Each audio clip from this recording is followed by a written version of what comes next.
this is Paul Herman, the Prince of Motivation and host of Zaka Presents My Journey. We're creating this vulnerable and positive platform. You get inspired and motivated from different leaders from our community. Today, our guest is Ukeme Awakessien Jeter, who is the mayor and council president of Upper Arlington, Ohio. Welcome to the show, Ukeme. Thank you. Thanks for having me. Pleasure to have you on. Saw the bio, and obviously, there's a lot of questions I need to ask you. Right, I'm a little confused on how you went left and then you went right, but it's okay. I know you did it for a particular reason, and I know someone was guiding you through it. But before we get into all that fun stuff, just give a little bit of information to the listeners about your cultural background and where you grew up. Sure thing. Well, you nailed the name, so let's start there. We're off to I had a good coach. I had a good coach. As an immigrant to the United States, I mean, it always is cringeworthy when my name gets pronounced. But so starting there, I immigrated to the United States from Nigeria. I was born in Nigeria. I immigrated here for college. I went to the University of Maine, so up north. Oh, wow. That's a different whole conversation. But I would say I'd never seen snow a day in my life, and snow sounded intriguing from someone that comes from 2 degrees above the equator. And so I ended up there, started my career as a mechanical engineer, did that for almost a decade, then transitioned to law. So I'm a practicing attorney now. And then just about almost 4 years ago, a couple of circumstances in my life led me to think about public service. And so I ran for office, and at the time didn't know I was doing anything history breaking. I was just trying to make the world a little better for one human being. And my city is about 107 years old. And I ended up making history as the first person of color elected to council. And then earlier this year, January of this year, I got sworn in as mayor. So life's been a wild, a wild ride of unexpected turns and dreams that I didn't even know I had that have been accomplished. I'm glad you're saying that right there, because I coming from Nigeria, not saying that you weren't thinking like that, but then to end up in Ohio, right? And as the mayor, right? So that's like a whole journey that we're hopefully going to get a little bit into and stuff like that. But give a little bit more understanding or a background of just growing up in Nigeria, right? For the individuals, listeners that are like, okay, Nigeria, right? And what were like some of the things that you could share with us, like that were very meaningful with you growing up that actually helped, in your career today? Well, I grew up in a large family, one of five children. And my parents, of those 5, 4 of us were girls. And so I like to tease that my dad was the original girl dad before I knew what girl dad is, or before Kobe made that term popular. So I grew up in a traditional middle-class family, educated dad that had a high emphasis on education for us. Okay. I mean, the periodic table was, my dad's a biochemist, and he's a biochemist and he worked in oil and gas. So, he read the Sunday paper, played Scrabble for fun. I went to math camp. I didn't go to band camp. You can imagine that kind of household. Excellence was expected of me. There's doing something right was not enough. You always expected kind of like the extra degree. Okay. And what we did, I went to all girls boarding school, so that also empowered me in a different way. I didn't grow up having any perceived limitations to my gender, which is odd for having grown up in Nigeria, right? Because that was the general noise around you that I didn't really realize till I came out of high school. And that was also kind of part of the dynamics that played into coming to school in the United States. I think my dad was very intent that I never felt limited by my gender to achieve. So, lots of fun memories. My parents had I would say three values or 3 principles in which we grew up: education, excellence, and exposure. So we traveled a lot as a family. We read a lot of newspaper news, like you know, my dad would be the constant, come listen to this news segment. We'll listen to the news segment, and then he'll like, let's talk about what you think, or we'll read the newspaper, and he's like, I expect like a written report on what you read in the newspaper. So that gives you some dynamics. Wow. On how I grew up. Very, very studious. I can see where how it got you to this place right here. Shout out to dad. Shout out to dad and mom. They would just drop. They would drop in the crumbs. My mom was no joke either. My mom was a like you. If you looked to her for some grace, you'd be like, yeah, what he said. So I'm like, oh, but it was fun. It was just that excellence was required. Now, when you came from Nigeria to the States, where did you go first? Maine. Directly to Maine. And so a little fun fact. So I'm third generation American educated. My granddad came to college in the United States. My dad went to college in the United States. But again, these were the men, right? The men in the family, the women weren't sent. And so I'm quote unquote the first woman that my dad said, hey, listen, I just know you'll thrive there and you'll do well. And so that's how I came to the United States. My dad went to college in Bowdoin, which is in Maine. Yep. Is there a reason for Maine? You know, so it's funny, my granddad was in DC when he came. My dad went to Maine because he had a full paid scholarship, right? And so that's how he ended up at Bowdoin, great school.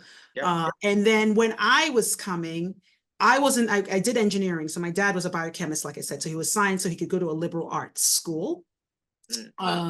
So there were only two options for my dad. Because he was in oil and gas, he thought Texas was good, but he didn't give me all of Texas. He just gave me Houston, because sometimes he visited there. And then Maine, because he had connections in Maine, having gone to college there.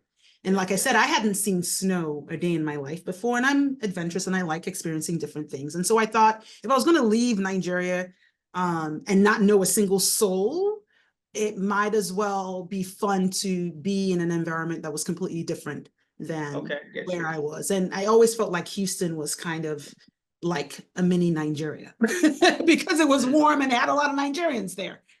So that's how I ended up in Maine. And my thought process, or something that I really need to dive into, like obviously, despite the snow, I can assume it was a massive cultural shock right there. Because I think the listeners are really like, hold on now, Nigeria and Maine, right? So just give us a little bit of an understanding of how did you feel stepping onto that campus, first and foremost, coming directly from Nigeria, not knowing if you were going to fit in, obviously snow and all the other factors, but just culturally fitting in. Did you feel like you were able to? I mean, you nailed it. I don't know that I ever, all the excitement of you're going to college, you don't even think about what you're going to walk into, right? So you nailed it. It was a ginormous culture shock. First of all, no one looked like me. And no one sounded like me, right? But at 18, you don't think or know that till you step in. I always say, I didn't really realize I was Black till I came to college in the United States, right? I don't mean that like I didn't know what my skin color was or anything like that. It just had never been a descriptor used to describe me. I've never had to check it on a box on a form before, just never, right? And so you come to the United States and you're filling out forms and it's like, oh, am I African American? You're like, am I? Well, I'm Black, so there's that aspect. But for the first time, you are, even though you've been Black, I'm Black 365 days a year. It's not something that comes to me. You're now hyper aware of that because there's not a lot of people that look like you. So you have that element. Then you have the element of not a lot of people have encountered people like you too. So there are biases that outwardly and unspoken to you, because what I didn't know is what people have seen on the TV about someone from Africa. And when I say someone from Africa, it's because that's how they lumped it. They didn't think Nigeria, they thought Africa. So all of a sudden, I always felt like when I spoke for an entire continent. Oh, You know what I mean? That's pressure right there. And it was like, no. I'm from Nigeria. I don't know very much about East Africa, Uganda. I don't know very much about South Africa. Right? I don't know, like North Africa is mostly Islamic. I don't, yeah. But it was hard for people to understand that. And I started to quickly realize that what they saw on TV was very different from how I grew up. I tell this joke, and because this person was dead serious, so it's not even a joke, it was a conversation where it was like, well, where do you guys live? Was the question. I was like, what do you mean, where do we live in Nigeria? In buildings, houses? And I was like, in a home, like a house. And it like they couldn't fathom it. They're like a mud house, a tree house. And he said, whoa. But it was genuine curiosity. No, true, 100%. Because that really threw me because it was so genuine. It was so genuine that I realized I was dealing with educating at the same time, not trying to take on those biases or be angered by them, that they wouldn't know differently, right? And so we had a whole conversation about that. I said, well, I'm a little bit, I'm a jokester. So I said, well, where do you think the American embassy, when the American, we have diplomats in Nigeria. If I live in a mutt or tree house, where do you think the American embassy is? In the tree house or mud house? Like, and you could see the light bulbs go off. It's like what you generally see on TV might not be the whole story. That is so like Shimanda says, the problem with stereotypes is not that they're not true, right? It's just that they're not the whole story. They're not complete. They're just one part of it. So that culture shock was dealing with debunking so many stereotypes, even stereotypes about my intelligence level. Like, how could you know the law of gravity? I was like, what do you don't think the law of gravity is the same whether you learn it in English or whether you learn it in French or whether you learn it in Arabic? You don't think it's the same, right? So it's like dealing with those took a skill, because at 18, you're old enough, but you don't also have the emotional intelligence to articulate or deal with it as well as I think now, almost 3 decades later, I can deal with it. And the fact that, first and foremost, thank you for sharing that, right? I think that was you nailed it. And I can only imagine what 4 years or the many years that you went to school, how you felt and how you transitioned to things like that. But your personality, something I just realized in that segment, your personality helped you to not like to be known or to be taken as created that stereotype of the angry Black girl, right? Yeah. Just when someone says, where do you live? You could have easily lashed out and caused that interaction to go south. But you took the opportunity to kind of express to people. And sometimes we can't even fault them because what's on TV is what's on TV. What's on social media is what's on social media. And if that's someone's primary source of information, unlike the encyclopedia, unlike the Webster Dictionary or something along those lines, a reliable source or National Geographic, whatever it is, you're relying on Joe Schmo on TV to tell you everyone lives in huts and tree houses. And then before you know it, you're like, well, that's why I'm not going to go to Africa.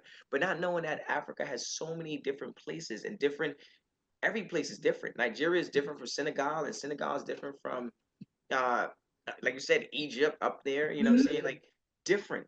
But again, it is truly sad how people could box people in, and like you said, the whole continent of Africa on your back. So kudos to you for pushing through and making it happen and standing up for the African community. Now, growing up, like so I know you said your father and biochemist. Yeah, biochemist. Did you know that you were going to be a potential lawyer? Were you shooting to go for that? Were you shooting obviously engineer? Were you for those things, or was it like, look, I'm just gonna go wherever life takes me? Yeah. I always laugh because growing up, my dream was to become a flight attendant. I mean, you were traveling a lot. I was traveling a You lot. were traveling a lot. I don't knock you. That's a nice job. I thought I wanted to be a flight attendant. But you know what's so funny? Oh, you know, I have an 11-year-old daughter, and my daughter said something to me not too long ago that made me stop dead in my trap. She said, Mom, you wanted to be the flight attendant, not the pilot? Oh, the apple doesn't fall too far from the tree. I see how your daughter moving. And I, for a second, was just like, wow. But then it had to be so reflective in that moment. You know why I wanted to be the flight attendant and not the pilot? Because I didn't see a female pilot. I saw female flight attendants, you know? And when I reflected on that question, I said that to her. I said, you know, I actually never crossed my mind. It never crossed my mind to be the pilot of a plane. And you know why I never crossed my mind? Maybe probably because I never saw it. So I say that to say I saw myself in STEM, a couple of reasons, because my dad had exposed me to a female mechanical engineer. Actually, when I started thinking about engineering, because I went, like I said, we did math. Nature, nurture, I was completely nurtured in STEM. I didn't know anything but my math and science and those kind of things. So it was only natural that I was going to end up there because those are all the classes I'd taken. But when I started to think about it, I thought, mechanical engineering, who does that? Like, what does that even look like? I remember my dad inviting a female mechanical engineer over to dinner at the house. So I got to see a female mechanical engineer and chat with her, and kind of knew that there were people like me in the field. So despite what people were saying, of color? Huh? Was she a woman of color? Yeah, she was Nigerian, a Nigerian female mechanical engineer. And I thought, look, there's someone that can do it. I can do it. So there's a lot of power in becoming what you are because you've seen. Law was never on my mind. There's no lawyers in my family. Most of my family is STEM. So there's no lawyers in my family. But what happened is I got into the field. I was a project engineer, then I was a process engineer. I traveled a lot. I was in consumer products and manufacturing was the space I was in. So when I did projects, I did like new product development, and then we'll travel around to the plants to do the execution. Mm-hmm. For the first time, I mean, I dealt with a lot of imposter and insecurities in the career, in the sense that I generally was the only in the room.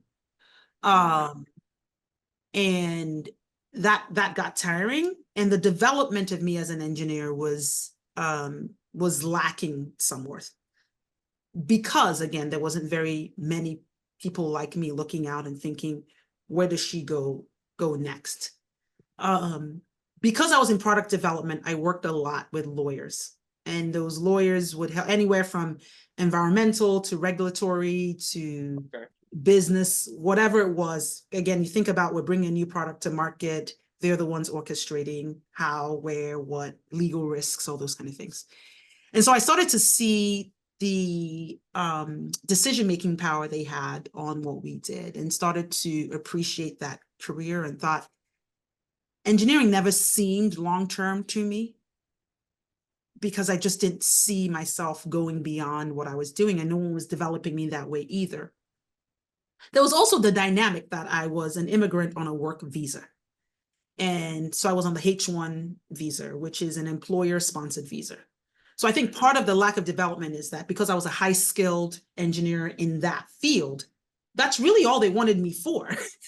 I tease that sometimes. I feel like the work visa is like these golden handcuffs. They're like, what do you mean you want to do something else? You have this H-1B, we want you to do this. Like, we love that you do that. And I couldn't break out of being seen as that. And I just knew the only way to do it was to pivot completely and go back on a student visa, which is how I went back to law school and started. So now, do you like that transition? Did you like it? I did. Okay, I still do. I still do. It's been a broader career for me. I still work in product development.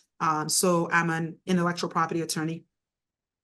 So I do what I saw. Okay, I see. And maybe that's a theme in my career, right? If I'm inspired or I see and I believe that I can be, then I orchestrate and do what I need to do to get there.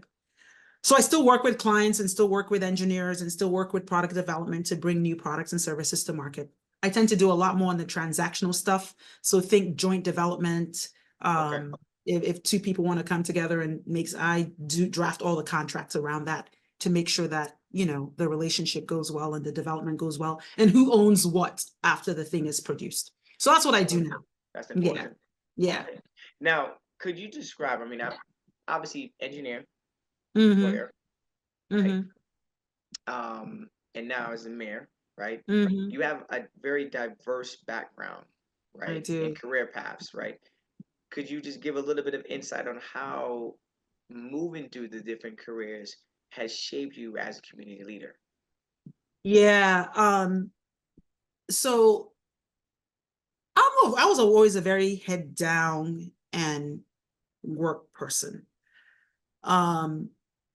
Didn't really, and I don't want to attribute this to just like immigrants generally, but when you are quote unquote hustling or doing your thing or achieving, it's hard to really absorb what's around you and the pain points or the dynamics of people around you and what it is that they're experiencing and what it is that you have that you can give to solving that problem. The thing is, in community work, our professional work has skills that we can use. The community work that I do is all about advocating, strategy. So in order to advocate well, you got to strategically think through who are the parties that need to be on the table, who has the ability to solve this, how do I bring them together, what are the steps we need to take to execute. So throughout my career, I know how to project plan, right? I know how to build a strategy. I know how to execute on a strategy, right? I know how to advocate. So these are all skills that are, whether it was in engineering or now in law, I have. The difference is I'm doing it for social problems, not widgets, or not people in the sense of corporate people. Like I develop leaders, those kind of things, not that. We're thinking about, hey, how do we solve a housing problem? How do we solve an affordability? These are issues that affect a vast amount of people if we get it right. So that's to answer the question, how does all these vast experiences, it did really take me some time to say, okay, it's not engineering, it's not law, it's these aspects that allow me to do those jobs that I'm taking out to do it in community. The thing that I'm grabbing right there, a lot of it is those transferable skills, right? Yes, a lot absolutely. of previous guests have spoken up on, being like, well, I was at a job that I might have not liked, but I try to acquire a skill set that would help me out in the next place. Now, granted, in your situation, all the places you went to, you definitely had a good time at, and you grabbed that information. You were like, okay, it's not just being a lawyer. It's about knowing how to advocate, knowing how to speak up, knowing how to, as an engineer, knowing how to lead a team, right? Yeah. Those skill sets are now that you're basically packing your goodie bag over here, carrying it to the next space, and then carrying it to the next. You weren't leaving anything behind. Absolutely. It's like that newspaper your father would put out, right? Every page had to be read. So you were just collecting those coins like Mario and Luigi in Super Mario. You're like, I'm snatching it up. I'm not leaving anything behind because I worked hard to get that, right? And that skill set was only given to me at that present time because I accepted the opportunity. The opportunity was given to me. I walked in, 10 toes down, figured it out, and took it out. And took it. Yeah. It's you. It's always within you. Absolutely. No one owns your skills. You do. Now, along the way, I can only imagine the amount of challenges you faced. Yeah. Right. And more importantly, like establishing yourself in the upper Arlington, area, both like professionally, personally. How are you overcoming that right now? here's the thing. I've lived in my short and long life. I've lived in 8 cities, 4 countries. I've never lived anywhere longer than 7 years. If I make it through next year, Arlington will be the longest place I've lived in. Okay. So adapting is something that I now do without even much thought, right? It's just a skill set that's embedded in me. There's a book I like to talk about, First 90 Days. It's a corporate book, and it's about how to quickly get up to speed when you change jobs or change roles or change companies. First 90 Days, and I forget the guy that writes it, but great book. I say what's in that book is how it works is in those first 90 days, when you make any change, when you pivot, when you're in a new season of your life, whatever it may be, giving some thought to what you want the experience to be in those first 90 days and finding your people makes all the difference. Makes all the difference. And that work is on you. No one is going to make your experience better than you are going to make your experience. I respect that. So after, I think, my first 2 moves, I picked up on that very quickly. And because of how intentional I am about new spaces, new seasons, my challenges are not, I don't see them as challenges. I see them as saying, okay, you didn't do this portion right. Take that as a note on, I need to know this department better. I need to know this person better. I need to work on this better. I need to add this. It's kind of like my transition plan. Yeah. Okay. You are just slaying away. Slaying away. And you mentioned before you're a mom as well too. I am. One. I have 2. I have 2. I have an 11-year-old daughter and a 7-year-old son. So my days are. Yeah, I wear a lot of hats. I'm about to cancel the interview and say that, hold on, what's go? How you handling your life? Yo, let me just send the blessings over your way right now, because you are just what? Oh my gosh. You are about that life. You are about that life. You are. First of all, I like to tease that. I like to tell my female mentees, there is no better time than this time to be alive with AI, Instacart. I mean, there's enough technology to help 3x the abilities of the things that you can do. So I don't know that I've seen the inside of a grocery store in like a month, right? I just use Instacart. I just order my groceries, they show up, right? But what a time to be alive. That was not my mom's story. Yeah. She had to show up. She had to be in the grocery store picking up the groceries, right? Yeah. I can run to the groceries on my phone, be driving to somewhere else. By the time I get to the house, the groceries are there. I take them in. See, I just took that hour out of my day from grocery shopping, right? So I've become a lover of different technologies. Right. Yeah. Russian food services, like, I mean, whoever invented said, my business plan is going to be washing other people's stuff and folding it, and all they need to do is pick it up. I'm like, take my money. I love you. Thank you. Right. But that also comes from a place of privilege. Yeah. I can afford all of these things. Yes, you work for it. And I've explained this to someone before. When I think about the cost for spending on these conveniences so that I can do other things in my life, I do with the intent of, if someone washes and folds my laundry and my family's laundry, what am I using that freed up time to do, right?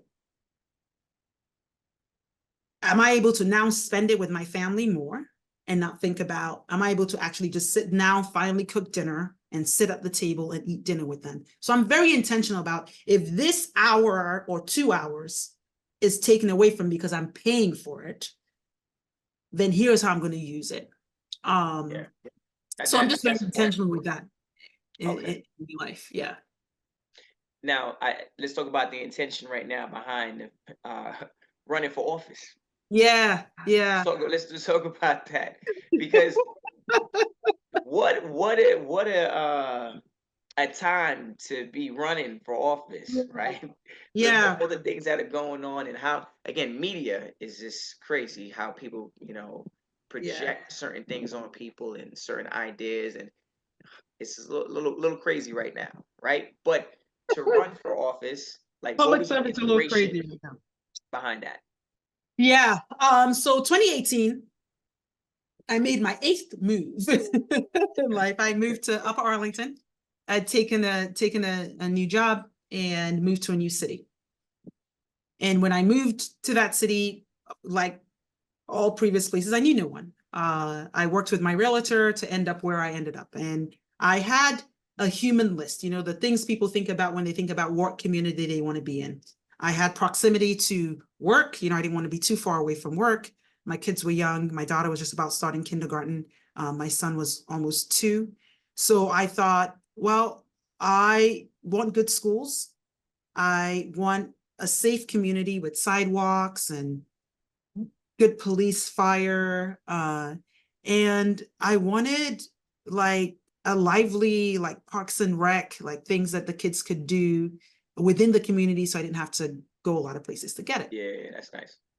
So I say that because it was an intention on the community I wanted to live and the experience I wanted my family to have, and that's how we ended up in the community that we ended up in, which is Upper Arlington.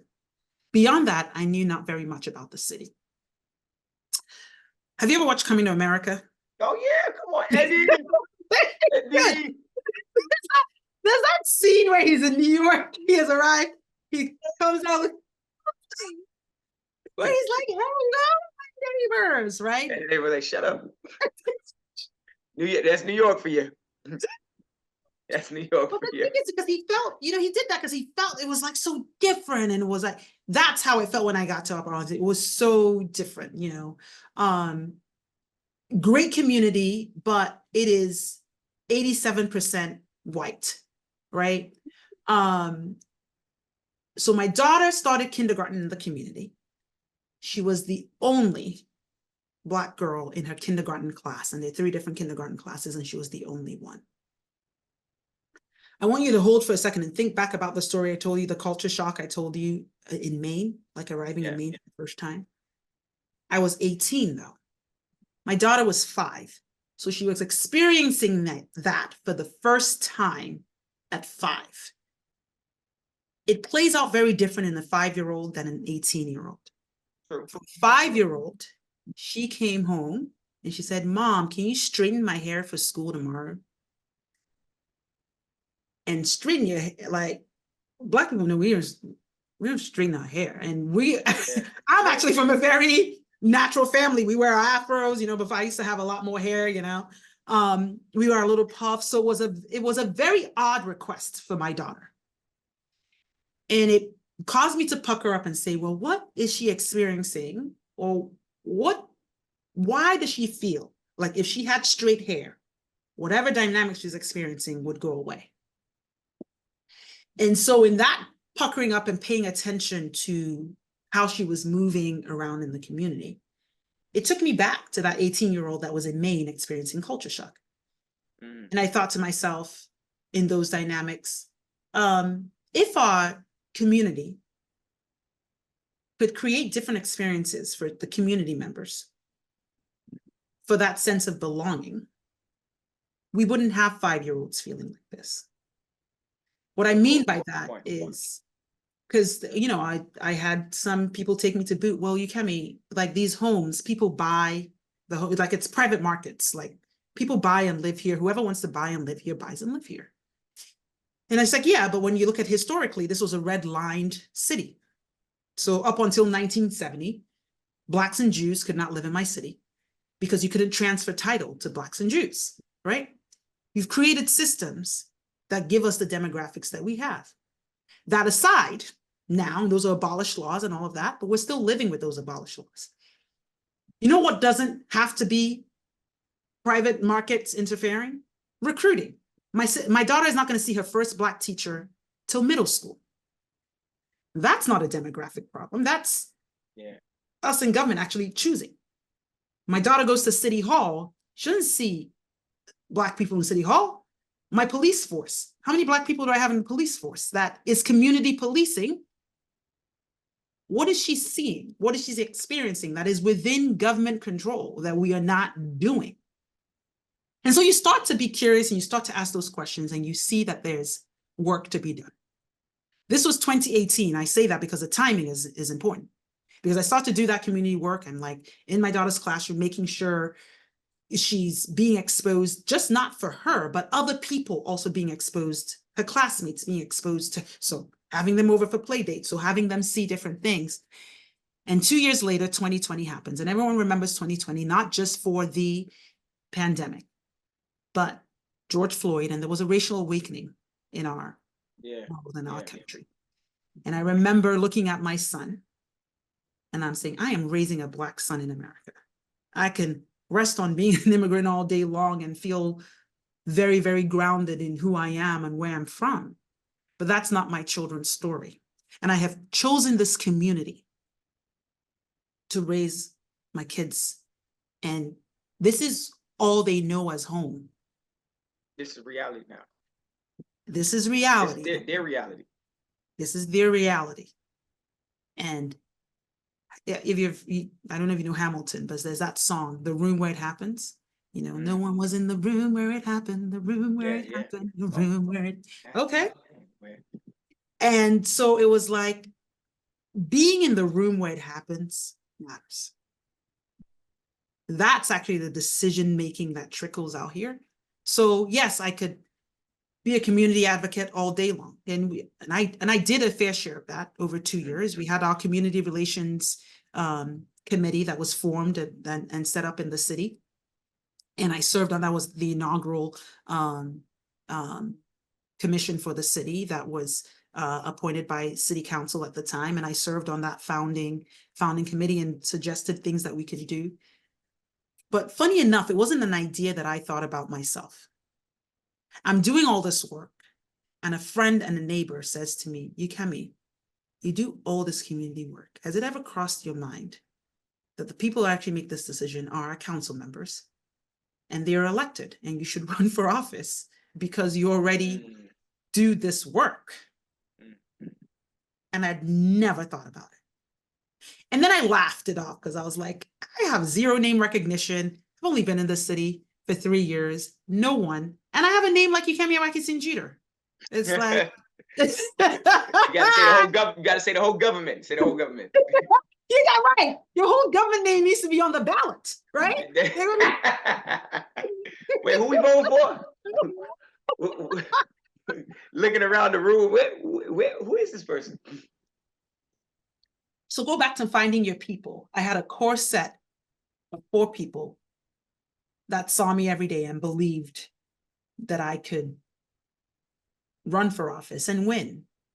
And it started with the belief of those 4 people and setting up my campaign and running it my own way. I wasn't ever going to run it like a traditional campaign because I don't have the liberty or the luxury or the privilege of running it the same way, while also introducing myself to the community and making sure that they knew why I was running. And so, yeah, that was the journey. It was advocating for that one person, my daughter, who then turned out that as I was on the campaign trail and I got to doors and as I heard people's stories and people ended up joining the campaign team, it was a message that resonated because others in the community got it. They felt the same way. They knew that we had to change. They knew we had to be thinking about these things. And so I'm always grateful to the people of Upper Arlington because I didn't put myself in office. They went to the ballot That's right. and they elected me. That's right. And so I'm empowered by that. I do this work empowered by the fact that people voted for me to do the work. The story of your daughter I got to commend you as a mom, you know, just because it shows what type of household you have, where your daughter came to you after she experienced something like that, right? In other situations, kids can kind of lash out. They can kind of take on that experience and be like, how do I deal with it? And it might come out in a very negative way. She came directly to you and you had an intellectual conversation. You met her right where she was and you spoke to her about it, right? That just goes to show you how the relationship is at the house. It brings me back to thinking of the relationship you had at the house growing up with mom and dad, how you would sit down and read the newspaper together and talk about it and stuff like that, having those intellectual conversations. And think about it, right? An adult speaking to a 5-year-old, right? Yeah. And trying to help bridge that gap and being like, honey, let me express something. Yeah. And it's like, you know, sometimes when I joke about it with some of my peers, I say it's like having like the back in the days, the birds and the bees conversation, right? It's not even about the birds and the bees anymore. It's about, mom, my hair, can I straighten it? And you're like, oh my gosh, how do I even express that? How do I say it's okay, but it might not work for you, honey, right? Not when you're here, maybe. Not every day. And if you do it, you gotta do it this way, right? And it just gets into all, but why us, mom? Why me? And those kids are so like inquisitive. Oh my God, right? They're gonna keep you finish one thing so you're trying to tell me I don't have to put sunscreen on in the summertime, but my friend does, and you're like, honey, we can buy it for you if you really want, and I can put it on you, but you might not need as much as your friend. But why is that? And it's like over and over. But it's fun to even answer those questions because you're at that place where you're actually could inspire and influence someone right then and there. So what you say is crucial. And because you are the mayor, I know you know how to speak very well and navigate through some things. So shout out to you for being an excellent mom. Okay, put a little stamp on you right there. Oh, thank you. Thanks for, I hadn't really thought about, thank you. That was a reflective full circle moment for me. You got to give yourself a lot of grace because again, it's not our reality anymore. It's their reality. Yeah. And the reality, the situation, if COVID, for example, I give the pandemic is the pandemic, right? But depending on your age bracket, you were affected in a different way. Everyone's like, oh, it's the pandemic. We're all affected. No, no, no. A 5-year-old kid who had to stay at home and talk to their friends through a computer never did that before in their life. It's not like a college kid who does that, right? Yeah. He's been on Zooms or Google Meets before. A 5-year-old kid for the next almost a year, if that was the case. That right there is a totally different experience. And at the magnitude that it could cause, go left or go right. Yeah. And some kids and some adults are still affected by that. So I commend you on having that conversation and meeting her head on and kind of getting that going. Thank you. Thank you. You did mention about the community relations.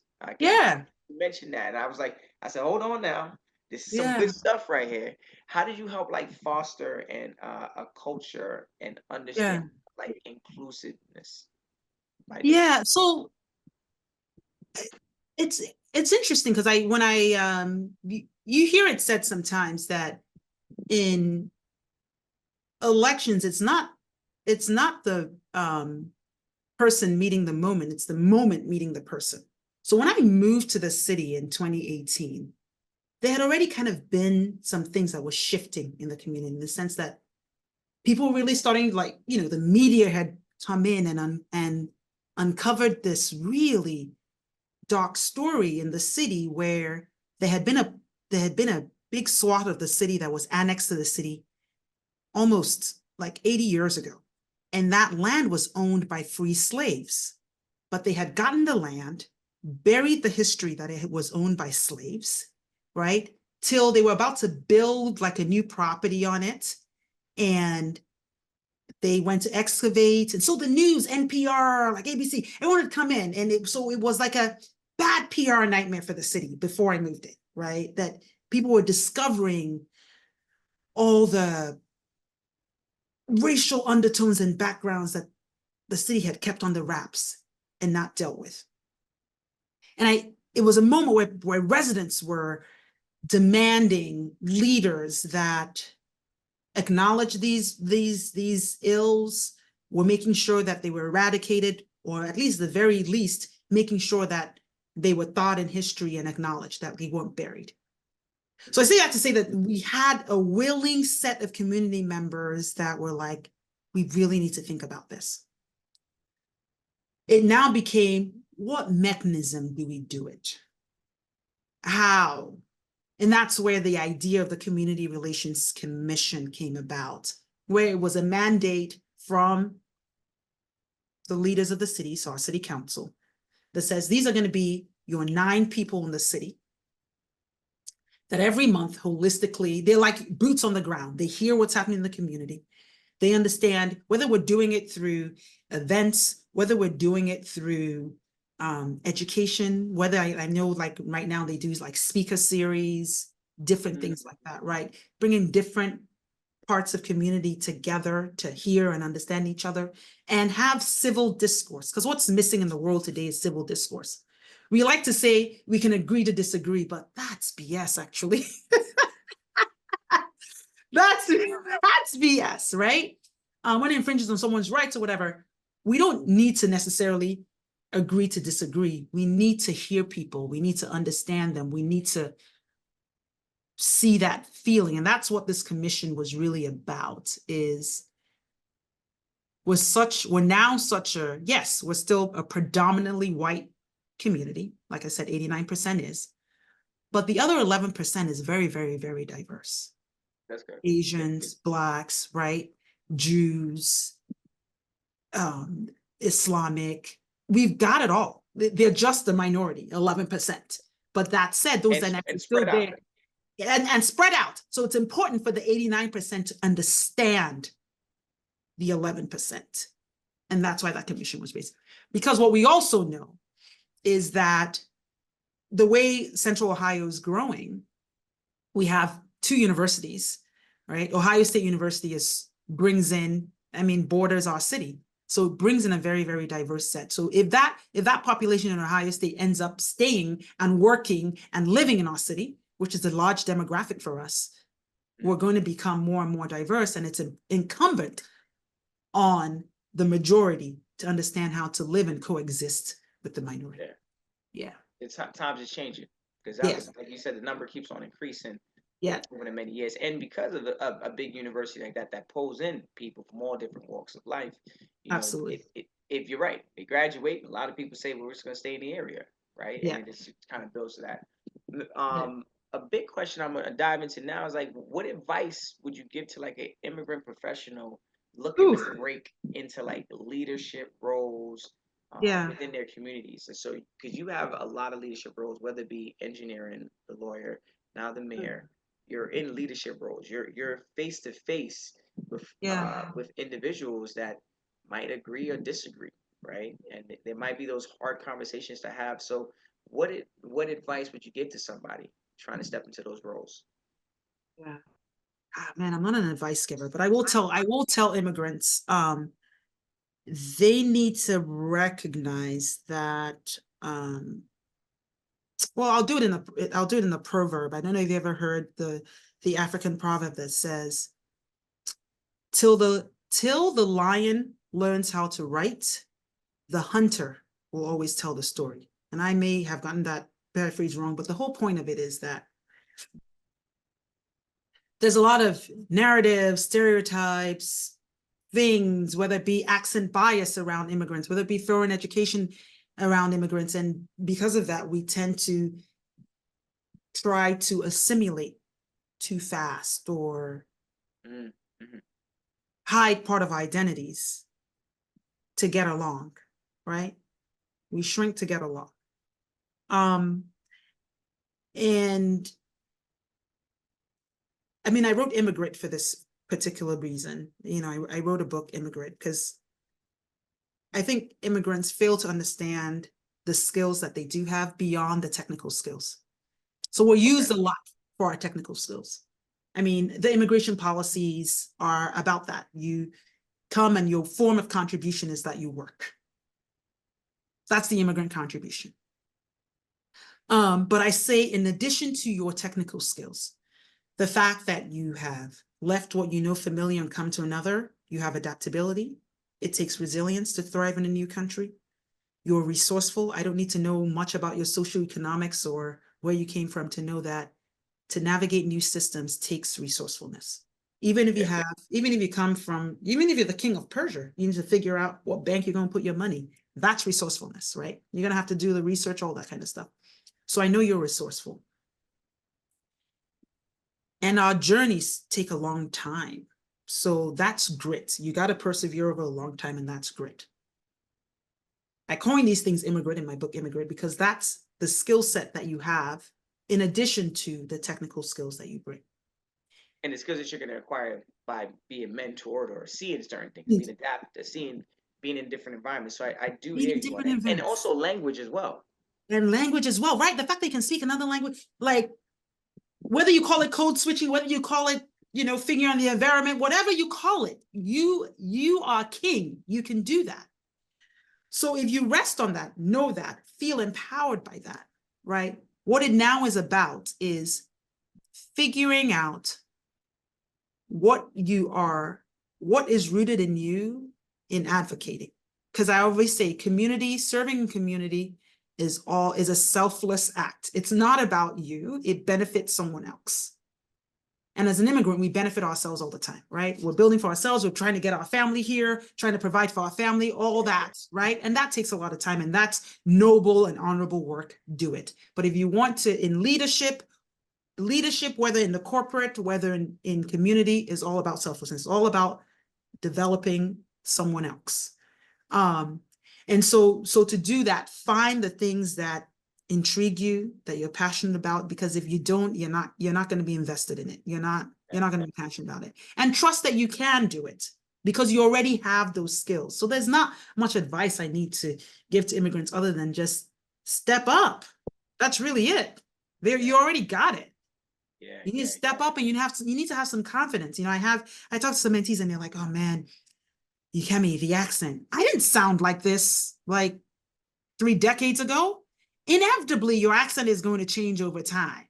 Yeah, Inevitably. That's the process of assimilation. It's an organic process, right? Your R's may never roll the same way. You may never land at completely the majority accent, but I've been across the United States, and there's different accents across the United States, even within America, right? And so it's just a confidence and a step up. That's really what we need at this point. You got it. Well, kudos to you also on dropping that gem on the book, right?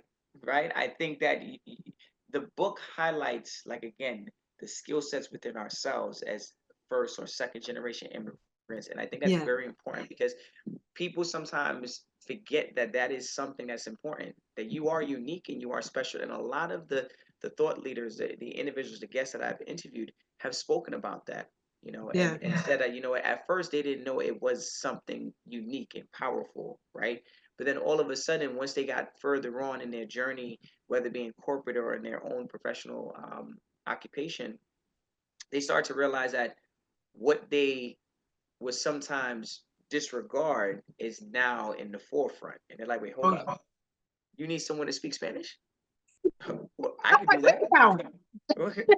I was, come on, right? So to be able to put a book together that kind of highlights these things, so that people could constantly, it's like the affirmations and saying you are special, you are unique, utilize this to get ahead. I'm saying, I think that's very, very important. Where could people find the book?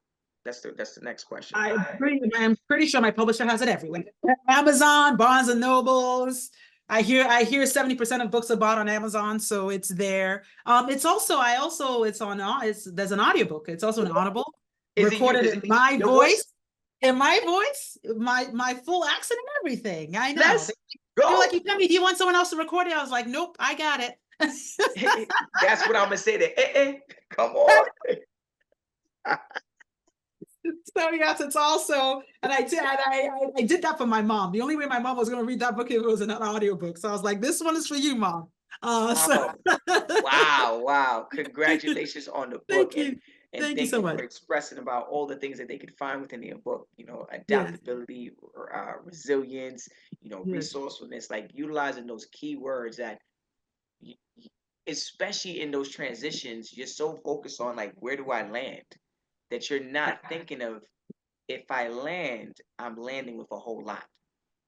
Yeah. I'm landing with a whole That's lot. it. Because the a lot was at home.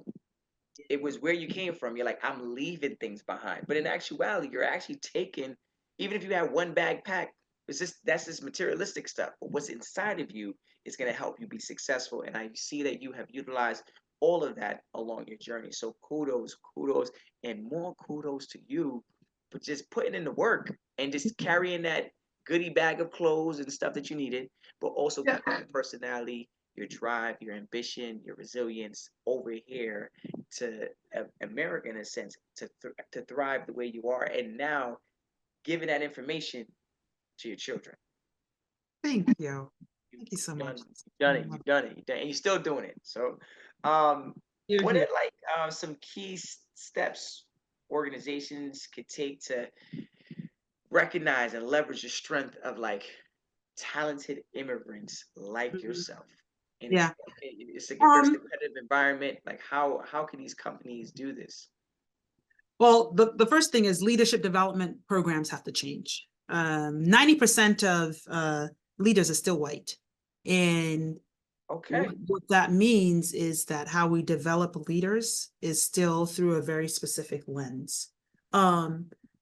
So cultural intelligence, for instance, is usually not something we think through in our leadership development or appreciate or understand or know how to leverage.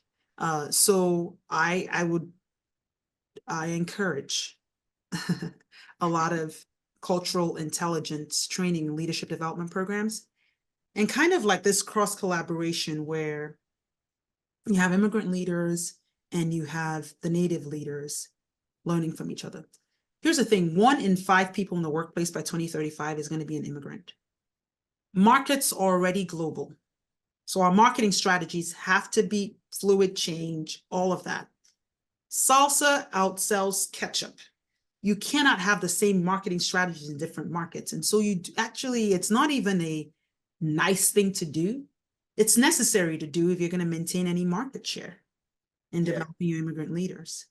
And so leadership, how we do leadership development and how we elevate them to leadership is important.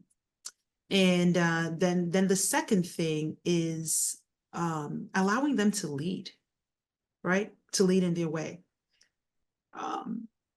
I usually do an exercise where I ask, well, how many executive leaders do you have that have given presentations company-wide with an accent? It's always kind of like, we expect our leaders to sound and act a certain way, right? And that has to change. We got to let people lead how they lead. We can't orchestrate leadership to look a certain way. So I think those two things, I think corporations start doing those two things, and we start changing the dynamics of leadership. Wow. Ukeme, thank you from the bottom of my heart and the Zaka community for just taking the time to be present, to share these stories, to be very vulnerable and open, sharing the hardships, but also, the wonderful parts about your life, whether, and I see throughout the whole journey, there's always moments in the hardship that you were like, you know what, it's not that bad after all, right? And you actually kept pushing. And I just want to let you know that you definitely are the pilot now. You are the pilot right now. I'm gonna drop it right now before we leave off. I'm letting you know that you have. I know you said you wanted to be a flight attendant before, but now you are the pilot. And you know what? There's a lot of people on that plane with you every Aw. day traveling, right? That are with you, that trust you, that believe in you, because the pilot is the person, right? When people are on that plane and hello, how you doing, guys? Want to let you know we're gonna be flying off destinations, and you are that person now. So you might not have a plane around you, but I want to let you know your office is your plane, and you are the pilot. And I just want to let you know, hopefully, I can be that co-pilot with you, and we can fly together. Thank you. Think about that. Don't make me tear up on the show. That's beautiful. I actually will tell I, my daughter that. that's right. You better go back and you say, look, Uncle Paul said something today. Because Well, thank you. personally, I gotta call it how I see it, right? And I'm when I'm in these conversations, I'm listening, but I'm really listening to what's not being said, and I'm like, you know what, Paul? I think she's a pilot right now. I don't think she Yeah. understands that she is a pilot. So that little girl who was like, I just want to be a flight attendant. And then years later, years later, your daughter says, why don't you just want to be the pilot? And you're like, good question, because I never saw anyone, but you are that person now. Yeah. And someone's going to look at you and say, I want to be that pilot. Yeah, I love that. Thank you. That blessed me. Thank you. That's going to be the next book. It's going to be the next. That's how it starts. I mean, I didn't think I was going to be an author. And then there was a student that said, hey, I think you should write this book. And then, you never know. Congratulations. And I want to let the listeners know, if you want to hear more inspirational stories like Ukeme, please check us out on ZakaConnect.com. Follow our social at Zaka Connect and follow our feed, Zaka, wherever you listen to your podcasts.